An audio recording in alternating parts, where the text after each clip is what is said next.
Atomicon 2025 is coming May 3rd and 4th at the Trident Technical College Convention Center in North Charleston, South Carolina. This fan-driven celebration of all things geeky celebrates its 11th year with guest of honor Delilah Dawson's Charleston Absent Friends, the annual film festival, panels, podcasts, costume contests, and so much more. Go to atomicon.org for tickets and more information, and we'll see you there. Valmont, The Black Raven Chronicles, written by Jonathan Miller, produced at FBL Studios in Charleston, South Carolina. Original compositions by Paul Flowers. Chapter 3, The Client.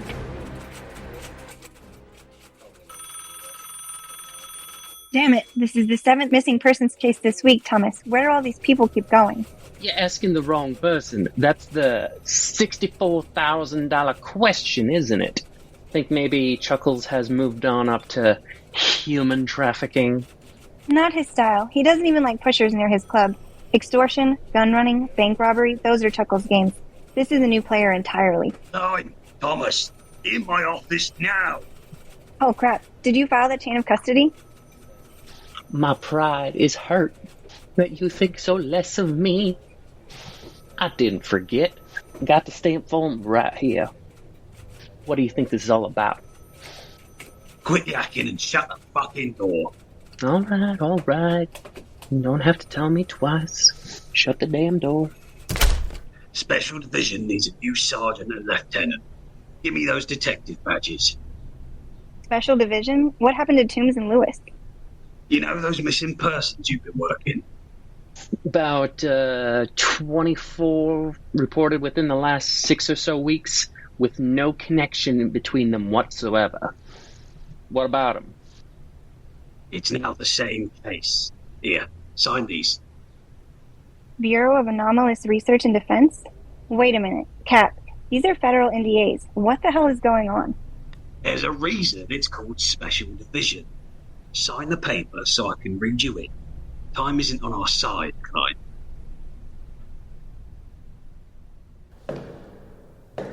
I made my way back to the bunker to collect my knife and gun and see if the doc could make any sense of what happened to me with those blood tests.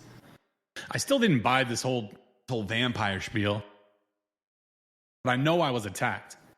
I saw my old shirt with my own eyes. I'm not saying I should be dead, but there's no way I shouldn't be banged up and much worse off than I am. I was almost to his office door when I heard the arguing and saw the girl walk out and towards me in the hall. She was dressed like a cross between a dominatrix and an 80s action movie cop. I need more information than just that you are running tests, Doctor. I will be back after I meet with our representative. Hopefully he has been more resourceful. Watch where you're going, you big oaf. Oaf? Who the hell uses words like oaf anymore? Honestly, this girl had a chip on her shoulder the size of Texas. I wondered for a second how some girl who looked like she was barely legal could have that much attitude. I guess she thought I was staring because she came back and swung to slap me, but I caught her hand. How did you... I don't know what your problem is, little girl, but I am not even remotely in the mood for your crap. Don't call me little girl. I'm far older than you think. And I don't appreciate men ogling me perversely. Ogling you? Kid, you ran into me and then got rude. I was just trying to see if you could fit through the door with that giant chip on your damn shoulder. Did they stop teaching you kids manners while I was overseas? Perhaps you're right. I beg your pardon. I forgot myself, it seems. Yeah, don't worry about it. Is Doc Johnson in there? Yes, he's with Dr. Simmons. Are you a patient? Something like that. Got the doc checking some stuff for me. Thanks, kid. I'm not a kid. The reports said the patient was exposed and near death. He should have been kept here and monitored. The report was wrong. His injuries were superficial, and there was no evidence he was exposed. I checked his blood work several times myself. This is my facility, and I will treat patients as I see fit. Remember, Dr. Simons, you are here as a guest. I am here under the purview of the council itself. Be that as it may, I am here because my expertise in viral infections is crucial to finding a treatment for this mess. Who are you, and what do you want? Sorry, just here to speak to the doc. Yes, this young man is a private detective searching for a lost dog, and I had some information for him. Right this way, son. I'll be right back with you, Dr. Simon. I'm sorry, Mr. Valmont. This is not a good time. And I don't have the results for those tests yet, I'm afraid. Well, that's disappointing. But I also came to get some personal effects. Oh, yes, of course, your belongings. I have them right here in my desk. We were so distracted this morning, I plumb forgot we'd taken them off here. And then I opened my desk and got quite the shock. I'm not used to weapons in my facility. Makes sense. So what's up with Igor over there? Was he talking about me? He was, and don't mention anything about the event. I'm not sure why I do not trust Dr. Simon in the least. I feel like he's up to something, but I can't figure out what. Yeah, I'm kind of booked up on cases, Doc. I'd offer to help you out. Oh, heavens no, Afraig. I want you nowhere near him. Please trust me on that. He definitely doesn't have your best interest in mind. Well, if you need me to take out his leg, just let me know. I kind of feel like I owe you a freebie after last night. Well, if my hunch about you is right, I will be calling you to collect on that, sir. You could be more help than you know.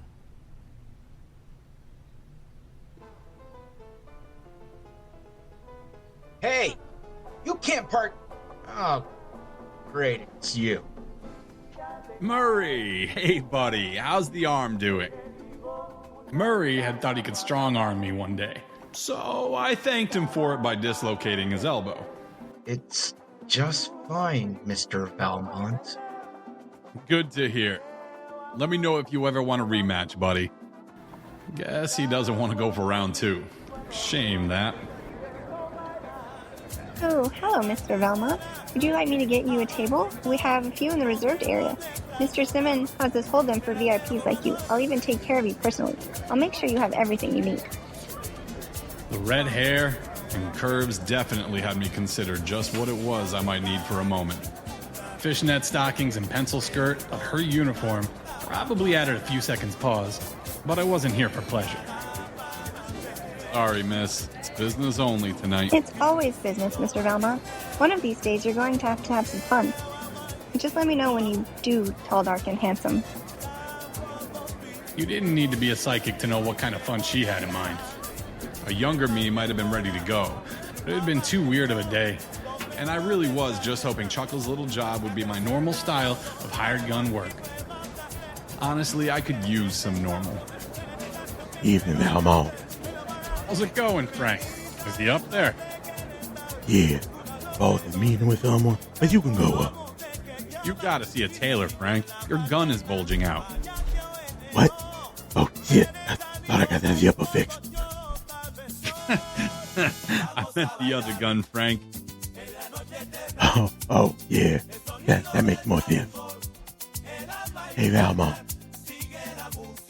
Yeah? I never got a chance to say thanks for you handling that thing with my niece. She's kind of like a daughter to me, so I appreciate that. A couple of months ago, Frank had come to me suspicious that his niece was in an abusive relationship. I confirmed as much, and then held that little punk over the Raven River Bridge until he pissed himself and swore to never go near her again. Don't mention it. Things like that need to be done. I hope she's doing better now, buddy. Yeah, she moved in with me and Trevor right after, and she's been seeing a real nice guy. Well, if he ever isn't nice, call me and I'll handle it. That goes for Trevor, too. I assume you understand the severity of the situation. I would hate for something to happen to the Lady Nightwood on your watch. It could severely damage our relationship. While I appreciate your concern, Mr. Kane, I can assure you I have arranged a more than capable escort who could... Speak of the devil, Afraig wanted me. I knew you would not disappoint. This is a Mr. Kane, a guest, who I now believe will be satisfied and taking his leave. Leslie's facade may not have broken, but I could tell this man made him uncomfortable. As he stood, he came close to my height and build. The biggest difference between us was his hair, long and gray, as if it had seen the passage of many years. But his eyes and skin looked young and vibrant. He reached out his hand, which I took. Not expecting him to squeeze like he did, a smile flashed across his face, and then vanished when I squeezed back. Well, it is a pleasure to meet you, Mr. Afraig. I can see Mr. Simon has everything quite in hand. Seems I won't be needed here after all. Good evening to you both. I'm happy you're here. Our guest hasn't arrived yet, so let's just relax. Mi casa es su casa. It was just for a second. So brief, I barely turned my head to him in time to catch it, but Chuckles' facade broke, and in that instant, I saw he was afraid. Of what, I had no idea, but I was sure it was something to do with this Kane I had just met. Here's your whiskeys and your cigars, Mr. Simon. There be anything else you'll be needing? Oh, no need to call me Mr. Simon, Shell. Chuckles will be fine. We'll call you if we need anything else. New employee? Yes, Frank's dear niece. She's working her way through college, so I decided to give her a job. After all, Frank is like family. Pat's Frank's niece? I really don't see it.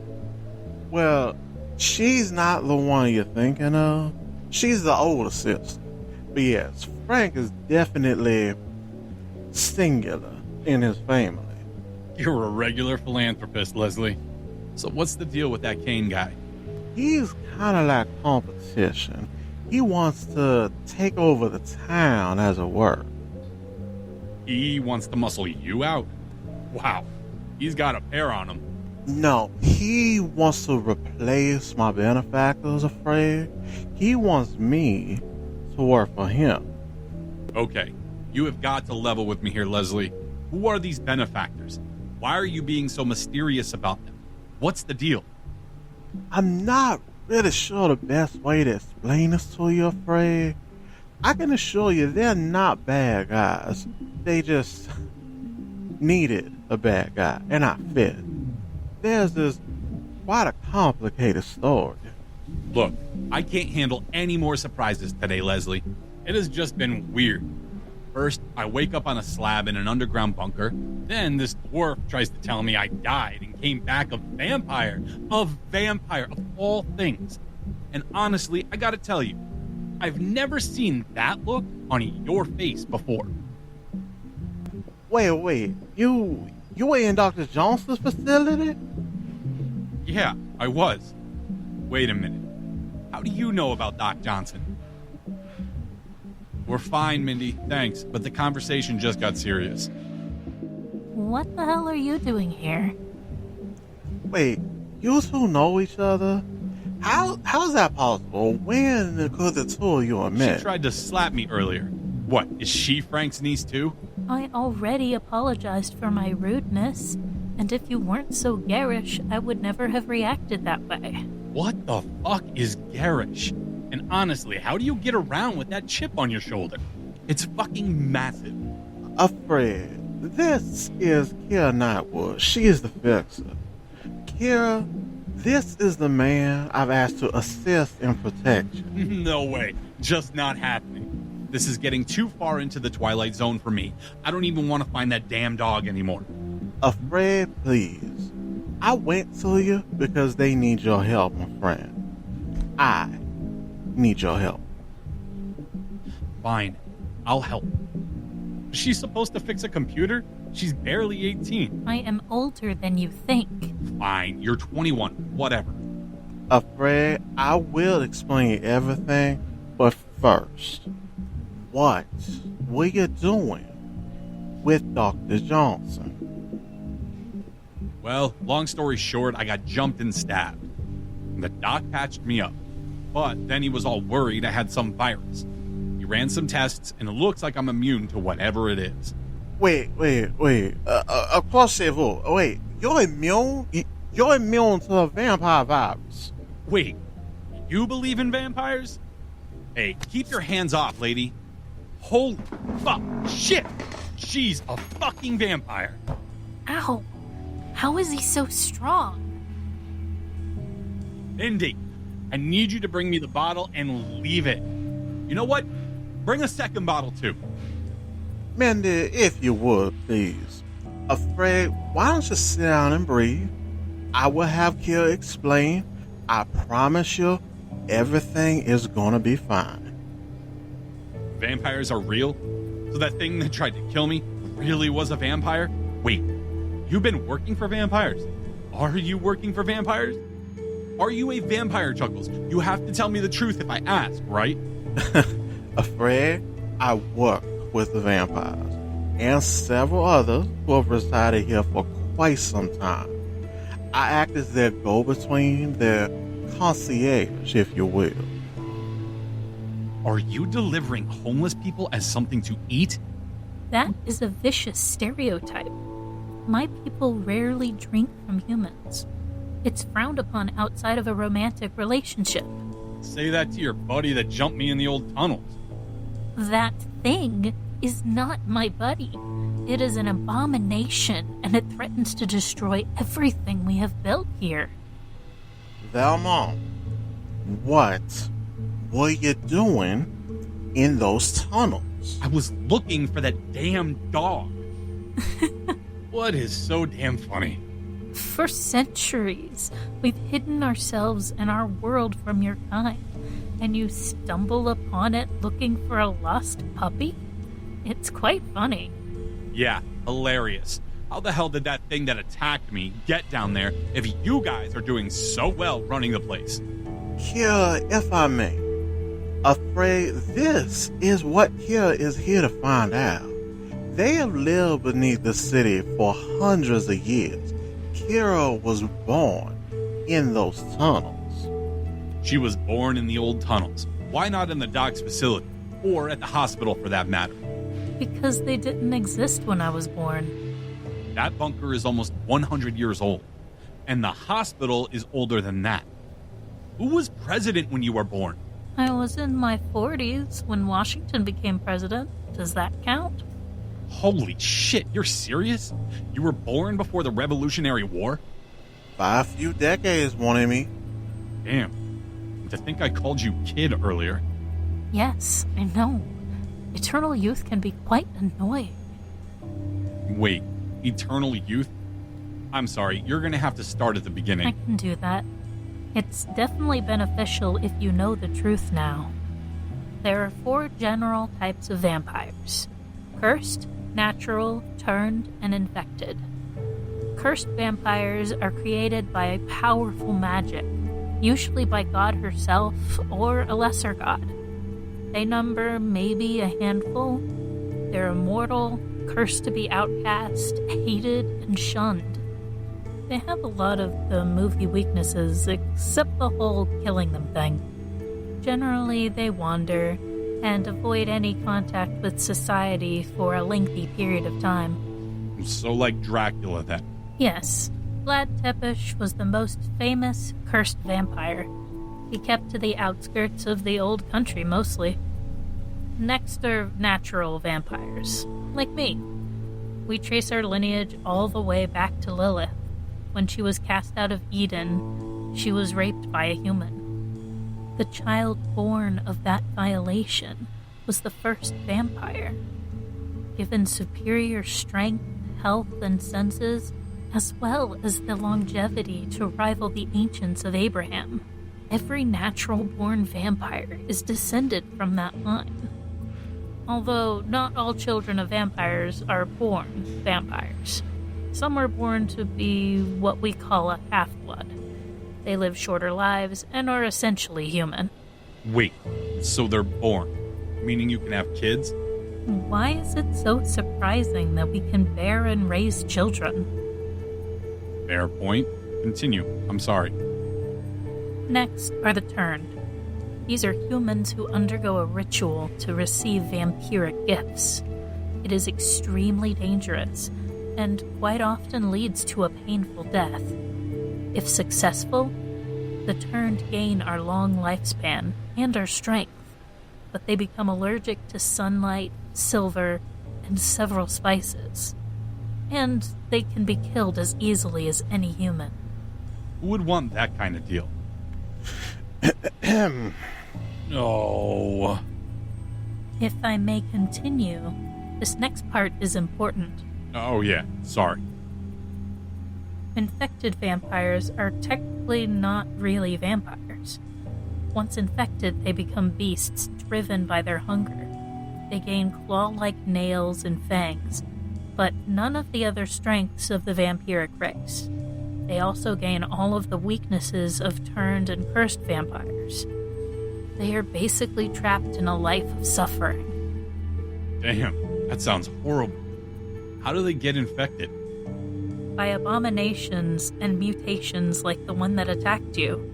That's why we must stop it before it destroys the lives of any more humans. Any more humans? Holy shit. Is that why all those people have gone missing? Yes, Mr. Valmont. And if we do not act quickly, they will all likely die.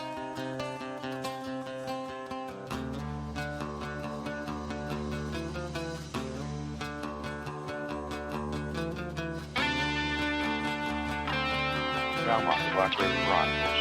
Written by Jonathan Miller. Sound design by Marshawn Fry. Voice direction, Jacqueline Burns. Sound director is Nick Haney. Original compositions written and performed by Paul Flowers. Bring to the Night by Midgard off the album Damage, featuring the voices of Stevie Summers, Nick Haney, Sam Saunders, Jonathan Phoenix, Corey Bishop, Adam Rose, Abigail Helms, Josh Slavinik, and E.C. Hart. Please support the podcast by going to patreon.com/The Carolina Storyteller.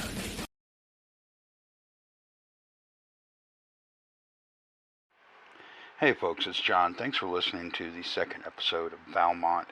I hope that you enjoyed it. While the podcast is always going to be free for you to listen to, it's not free to make, which is why we have sponsors and why we have Patreon. You can support the podcast by going to patreon.com/The Carolina Storyteller and joining for as low as $1. I'd like to take a moment to thank our Patreon members, and they are Connor Jong, Jeremy Rickinson, The Josh and Polly Show, David, Gloria, Liz, Alexa, FireX Gaming, Anna Lenise Wallace, Otaku Bunny, Corey Bishop, Dragon Queen Jacqueline, Killing 15 Minutes, Truth or Demon Podcast, Applesauce, Adrian Michael Nina, and Natasha Klein. Thank you all for your support, and again, you can support this show by going to patreon.com/The Carolina Storyteller. We'd really appreciate it. Thank you.